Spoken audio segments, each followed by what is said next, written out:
మీ background విషయానికి వద్దాం ఒకసారి. ఇంకా చాలా విషయాలు ఇక్కడ మాట్లాడుకోవాలి మనం. అయితే సమాజం గురించి ఏదో చేయాలి అనేటువంటి ఆలోచనతో వచ్చారు. అంటే మీరు మాట్లాడుతున్నప్పుడు సంఘ్కి సంబంధించినటువంటి పదాలు వినిపిస్తా ఉన్నాయి నాకు. మీకు సంఘ్కి మధ్య ఉన్నటువంటి రిలేషన్ ఏంటి? అవునండి, నేను సంఘ బ్యాక్గ్రౌండే. 2010వ సంవత్సరం వరకు సంఘ బాధ్యతలు నిర్వహించినటువంటి వాడిని. ఓకే. చాలా దగ్గర నుంచి మా సమాజం కోసం తన్మయత్వంతో పనిచేసినటువంటి వ్యక్తుల్ని చూశాను. ఈ రకమైనటువంటి మేనేజ్మెంట్ స్కిల్స్ అన్నీ కూడా ఒక రకంగా సంఘం ఇచ్చిందే. ఇప్పటికీ సంఘ పని అనుకునే చేస్తున్నాను, ఎందుకంటే సంఘం సమాజంలో ఒక అంగం. ఓకే. కాబట్టి సంఘ విషయంలో చాలా పెద్దలు చెప్పిన విషయం ఏంటంటే సంఘ పని సంఘ వీకిర తర్వాత ప్రారంభమవుతుంది అన్నారు. రెండోది సంఘం ఏం చేయదు, స్వయం సేవకు ఏది వదలడు అని అన్నారు. కాబట్టి ఏదో ఒక అంశాన్ని తీసుకొని పనిచేయాల్సిన అవసరం ఉంది. కాబట్టి ఇట్లా గ్రామీణ ప్రాంతాలలో ఉన్నటువంటి అతి బీదరికంలో ఉన్న ప్రతిభావంతులకు సరైన సమయంలో మనం అండగా నిలబడాలన్న ఒక పనిని గత 15 ఏళ్ళుగా చేసే అవకాశం సంఘం ఇచ్చిందే. అయితే మీకు సంఘి పరిచయం ఎలా అయింది? మీరు ఏ బాధ్యతలు నిర్వర్తించారు దాంట్లో? చిన్నప్పుడే స్కూల్ సమయంలోనే సంఘకు వెళ్ళాము. అది గ్రామంలో ఉన్నప్పుడే, ఇందాక మీరు వచ్చిన దేవాలయం దగ్గర ఉన్నప్పుడు ఉన్నటువంటి గ్రామమే. కానీ ఎక్కువ సంఘం అర్థం చేసుకున్నది, సంఘం పూర్తిగా అవగాహనకు వచ్చింది మాత్రం భాగ్యనగరంలోనే. ఓకే. సో అక్కడే ఉన్నాం. సంఘ ద్వారానే రెగ్యులర్గా అక్కడ కార్యక్రమాల్లో పాల్గొంటున్నాం. సంఘ శిక్షణలు కొన్ని పూర్తి చేసుకున్నాం. సంఘ బాధ్యతలు నిర్వహించున్నాం. ఆ బాధ్యతలు నిర్వహిస్తూనే ఈ జ్ఞాన సరస్వతి ఫౌండేషన్ కొన్ని సంవత్సరాల పాటు చేసినాం పని.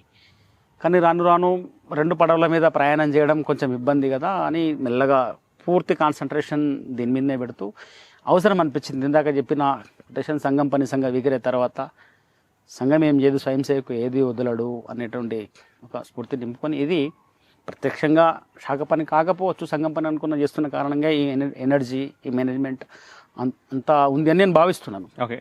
అండ్ సంఘికి మీరు కనెక్ట్ అవ్వడానికి గల పాయింట్ ఏంటి అంటే, ఖచ్చితంగా ఏదన్నా మనం పూర్తిగా అంటే దాదాపు చాలా సంవత్సరాలు, మీరు ఏదో 1-2 సంవత్సరాలు కూడా కాదు, అన్ని సంవత్సరాలు కలిసి ఒక సంస్థతో మనం ఉండాలి అంటే మనకి చాలా కనెక్టింగ్ పాయింట్ ఒకటి ఉండాలి. తప్పకుండా. అంటే ఇందాక చెప్పిన తెలిసి తెలియని వయసులోనే సంఘానికి పోయినాం. కానీ అర్థమైంది భాగ్యనగరంలో. ఇందాక నేను చెప్పినట్టు అర్థమైందంటే ఎలా అర్థమైంది, ఏమర్థమైంది ఆ టైంలో? సంఘ పని అవసరం దృష్ట్యా.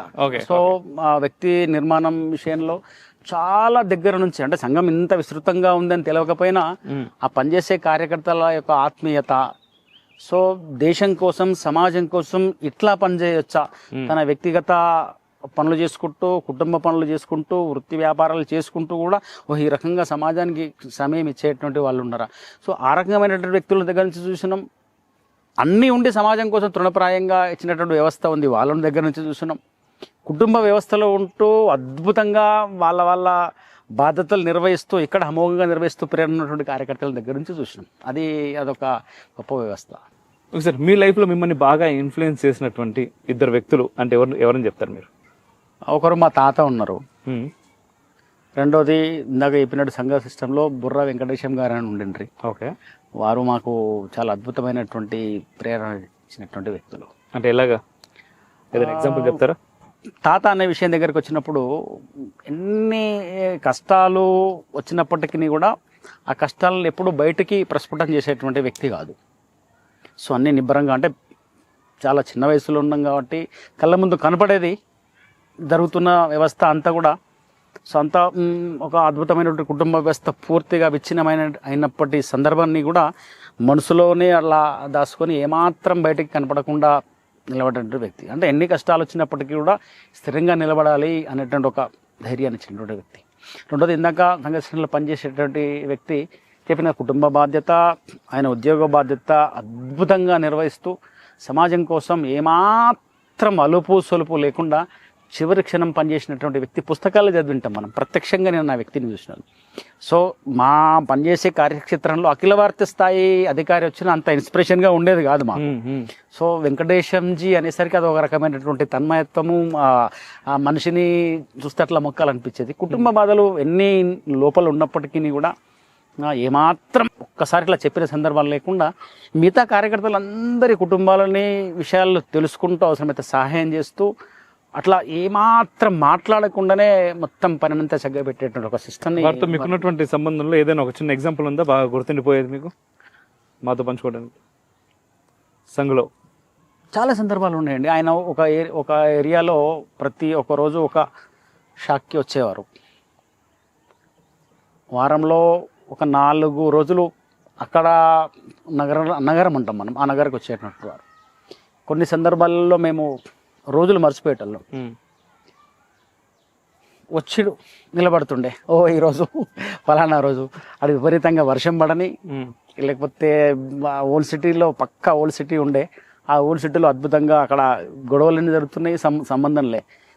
ఆ రోజులు మర్చిపోయిన సందర్భంలో ఇవాళ వెంకటేశం వచ్చారంటే ఇవాళ గురువారం.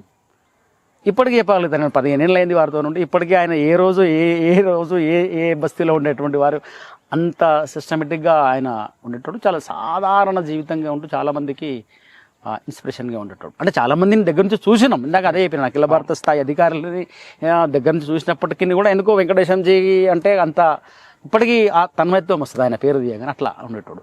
సార్ బాగుంది.